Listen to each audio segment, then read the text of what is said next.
All right, good morning, Pete, North Las Vegas.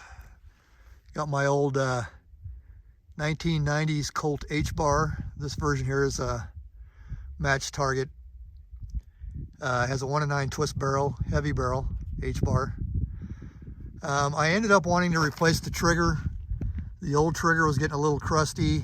I tried stoning it down and taking some bazillion grit sandpaper and smoothing out the little damaged area that rides off the sear on the original trigger, and I got it smoothed out and I got it working a lot better. But I just decided to go ahead and go with a new drop-in trigger. I decided to go with Velocity. I've used their triggers in the past and become a fan of Velocity triggers. In addition to the sear block, this Colt was also what they call the large pin version, and these trigger pins here, the holes come in at about 0.170 and the pins are like 0.169, 0.1695-ish. So Colt also used oversized trigger pins on this rifle back when I bought it. I'm going to open up the rifle here and I'll show you the insides, and we'll take a look at the Velocity trigger. But once I removed the sear block, it left some pretty big holes in the receiver, and I was going through all different kinds of ideas on how to plug the holes and make it look a little bit nicer.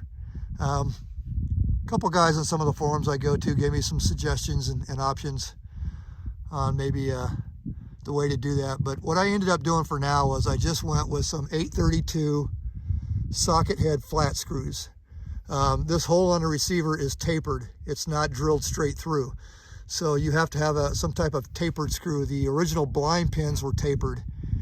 And what I found was this 832 fits into the receiver just right to where it's almost very much flush with the receiver. It's about as flush as you're going to get, and it's probably just as good as the original blind pins that were in there as far as the fit on the receiver.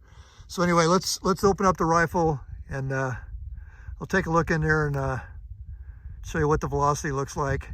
As far as the anti-rotation, anti-walk, this is KNS Precision, oversized trigger pins. Once again, 0.170 is what they advertise, but they mean for a 0.170 hole. The pins are just slightly less than that. But anyway, the Velocity trigger uses tensioning screws on the bottom. They go into the receiver and put tension on the pins. So the likelihood of these rotating or walking out, probably not going to happen. So do you really need these anti-rotation, anti-walk pins for this particular trigger? Probably not, but I just put it on there for some insurance. Okay, let's open up the rifle and we'll take a look inside. Okay, there's the Velocity drop-in.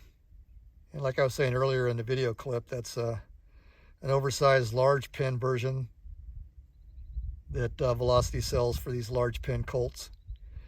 And here's how I ended up attaching these 8x32 flat screws, a socket flat screw. When I first installed this, just to see how things are going to work out, I put a nylock on this side and a regular nut on this side just to see how it kind of looked. I ended up taking those out, and these are serrated flange nuts, so they have teeth on the other side. And then I used some orange Loctite along with these. I did a test run using these flange nuts and some extra flat screws that I had. I put the orange Loctite on there. I let it cure overnight. I came out the next morning and tried to take it apart, and they were glued on there together pretty well. Not like red, where you might need some heat to get them broke apart, but certainly a lot stronger than blue. So that orange Loctite seems to be a good choice, I think. My only concern is maybe over time, oil and solvent may get in here and possibly dissolve the thread locker. But with the serrated edges on the nuts, they're dug into the aluminum when I came in on the backside and tightened them up. So I really don't see this as a problem coming loose or parts falling inside the receiver. I think the only way this is coming apart is if I take it apart. So anyway, main reason I bought the rifle out here was to test out this trigger under actual live fire conditions and just make sure that everything's 100%. I may change these out and find a way to put the original press fit pins back in here. And was a guy that on one of the forums I go to that gave me some ideas and suggestions. And so just for a more original look, I may try to put the original press fit pins back in here. One of my ideas was to put a non-thread coupler in here and get it fitted just perfect, and then press fit the pins back into the coupler. And then that's pretty much how they were installed in the first place with the sear block. They were just press fit into the sear block. So that's all that held them in originally. Okay, well, let's get some shooting done here. Okay, we're using some Winchester 5.56. I don't know if it's considered a NATO equivalent, but they're calling it 5.56, 55 grain.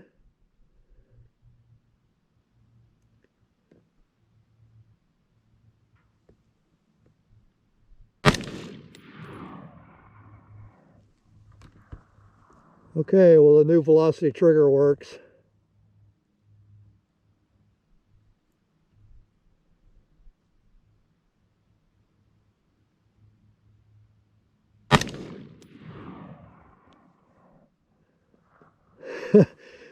Way better trigger. I'm used to the old Colt original trigger just being a crusty mess, and this is kind of a surprise when I pull the trigger.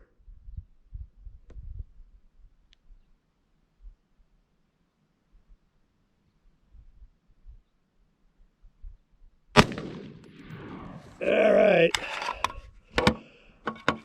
I generally do 3 rounds nowadays just because of the ammo situation, and really try to conserve ammunition. Anyway, let's go see what we did on a target.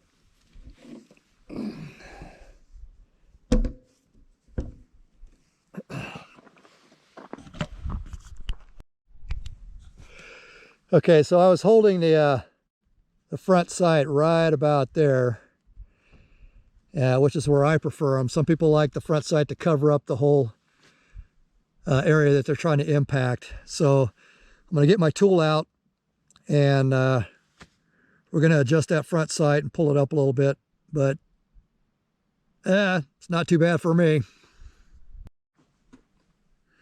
Okay, so I actually have a tool for this. You don't really need it, but it makes it a lot nicer. I'm going to go down just about 2 clicks. I can't remember off the top of my head how much 1 click is as far as point of aim, point of impact, but I'm going to go 2 in the up direction.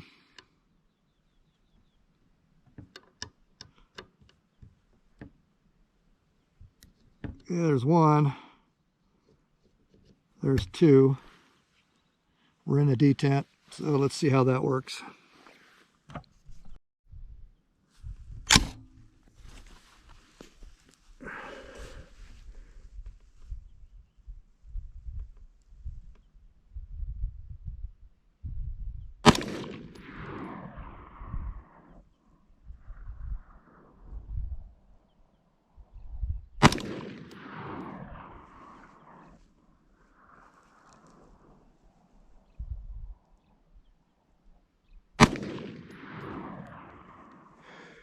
All right, I didn't take my time, but I just kind of want to see where it's hitting after going 2 clicks in the up position on the front sight post.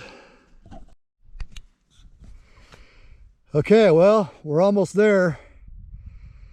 I'm thinking another 2 clicks in the up direction on that front sight post, and we should be right about where I want it and where I like to put my my front sight post.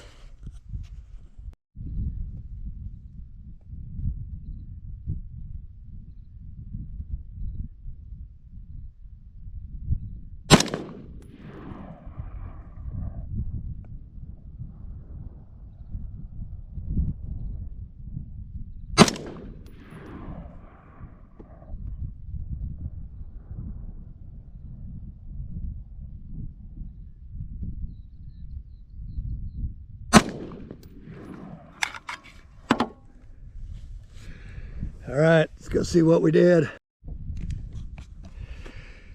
Okay, so I'm going to come down 1 click now because I changed how I was focusing on the front sight post, and I changed my point of aim, which changed the point of impact. So I'm going to go back down and one click on the rifle, and no matter where it hits, I'm going to call it good. Okay, so I'm calling that good. Most of them are hitting pretty close to where I want them. And like I said, I really wasn't taking my time today. I could probably tighten up the groups a little bit more, but overall, pretty happy with how accurate the old Colt HBAR is. Okay, so back to the trigger, the Velocity 3-pound single stage, which is my preference. I've tried 2-stage in the past, and for me personally, I didn't care for them. 3-pound, I thought maybe it was going to be a little bit too light for me, especially on an AR type platform.